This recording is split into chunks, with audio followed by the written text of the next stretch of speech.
Hi friends, my name is Gentry and I am the Director of Marketing here at the Mini Time Machine Museum of Miniatures, and I'm going to share a story with you today.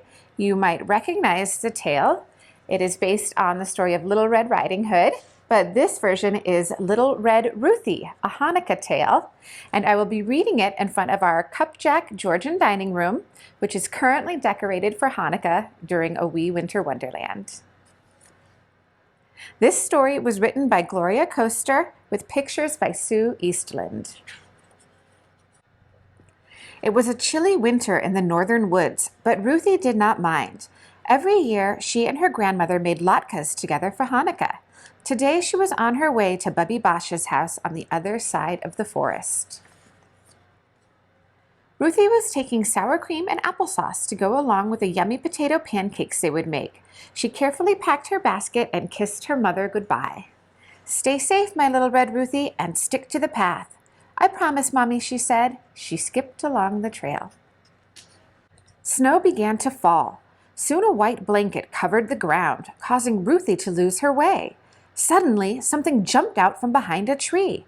Ruthie found herself face to face with a wolf. "Little girl," said the wolf, "I am going to eat you up." Ruthie's heart raced. Her tummy flip-flopped, but she could not let the wolf know she was scared. It was Hanukkah, and Ruthie wanted to be brave as the Maccabees. Being a clever girl, she offered a smart and speedy reply. "Mr. Wolf," she explained, "underneath my puffy coat, I am actually skinny as a twig, but I'm on my way to cook latkes with my Bubby Basha. Each day of Hanukkah, I plan to eat a plateful of delicious potato pancakes. When the holiday is over, I am sure to be as round as a pancake myself. If you wait just 8 days, you are guaranteed to have a better meal. Why not eat me then?" Her words were so enticing, the wolf agreed. He even led her out of the thicket and back onto the trail. But his stomach began to rumble. In the distance, his tasty morsel was disappearing. "Deal's off," he declared, leaping through the forest and arriving at Bubby Bosch's cottage before Ruthie. Perhaps he would eat the grandmother first. There was a note on the door. "Dear Ruthie, I went to the village to buy us a Hanukkah treat. I will be back soon. Hugs and kisses, Bubby Basha." The wolf could not read. Finding no one at home was a big disappointment. While waiting for Ruthie to arrive, he entertained himself by trying on some of Bubby Basha's clothes, admiring himself in the mirror. Ruthie, on the other hand, was an excellent reader. Learning that her grandmother was running an errand, she was surprised to see a light inside the cottage. She peered through the window and recognized the wolf. "I must be brave as the Maccabees," she reminded herself, pushing aside a wave of fear. Ruthie greeted the wolf like an old friend. "Mr. Wolf, how hungry you must be to come all this way.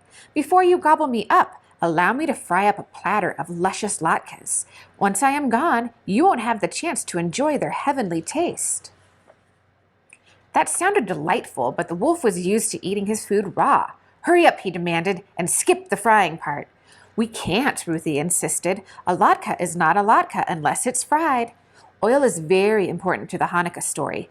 Nobody had ever shared a story with the wolf, so Ruthie told him the tale of the Maccabees' victory. When the Maccabees took back their temple, she explained, they discovered a tiny bit of oil.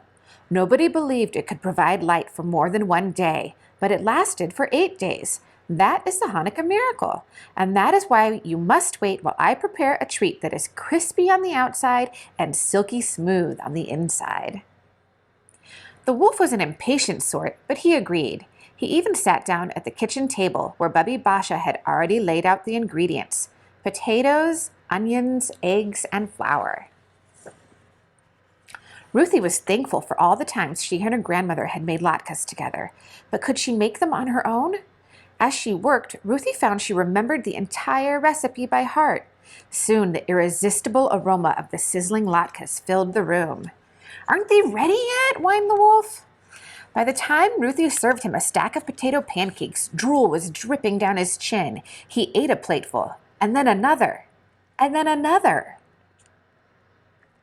Bubby Basha returned, horrified to see Ruthie in danger. Fortunately, the wolf was now full up to his eyeballs and very groggy. "Bubby," said Ruthie, "our guest has been munching on some latkes, but it is surely time for his main course." "No, thank you," stammered the wolf. He wanted nothing more than some fresh forest air and headed for the door. "What a pity you must leave," said Bubby Basha, "but we can't send you on your way without a treat." She reached into her bag, pulled out a jelly donut, and placed it on the wolf's paw. "Enjoy this tomorrow," she said, ushering him outside. Ruthie breathed a sigh of relief. After plenty of hugs and kisses, Ruthie and her grandmother lit the first Hanukkah candle and sat down at the table. Thanks to Little Red Ruthie, dinner was ready, and it was delicious. And in the back of this book, there's a recipe for the delicious latkes, which you can try to make at home. I hope you enjoyed the story of Little Red Ruthie. Now let's take a look inside the Kupjack Georgian Dining Room and see if we can see some of the Hanukkah decorations. On the table, you'll see a plate of cookies shaped like dreidels. You will see some jelly-filled donuts like in the story. And of course, the latkes with sour cream. There are some gifts on the table wrapped in traditional blues and silvers. On the credenza in the back of the room, we see the menorah. This menorah has all of the candles in it, the 8 candles and the shamash or the helper candle in the middle. On the sideboard, we see some Hanukkah books, and we see some dreidels, and we see some gelt. I hope you enjoyed the story today, and I hope you have the opportunity to visit us during a wee winter wonderland. During this time, we have decorated more than a dozen miniatures depicting holiday celebrations around the world and through time. Happy Hanukkah, happy holidays. We hope to see you soon.